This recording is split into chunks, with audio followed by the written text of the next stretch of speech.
শিক্ষা ও সংস্কৃতির মাধ্যমে বাংলাদেশ পাকিস্তান সম্পর্ক আরও এগিয়ে যাবে বলে জানিয়েছেন শিক্ষামন্ত্রী। নলেজ করিডর এক্সপ্রো 2026 উদ্বোধনী অনুষ্ঠানে তিনি এসব কথা বলেন।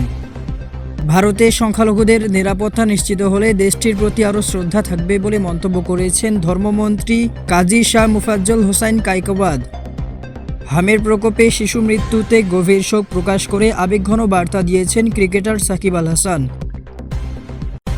মাদক পাচার ও নিয়ন্ত্রণে সহযোগিতা জোরদারে বাংলাদেশ পাকিস্তানের মধ্যে একটি সমঝোতা স্মারক স্বাক্ষরিত হয়েছে। ডোমারডিমলায় অসহায় মানুষের স্বাবলম্বী করতে মাওলানা মঞ্জুরুল ইসলাম আফেন্দির উদ্যোগে 10টি ভ্যান গাড়ি বিতরণ করা হয়েছে।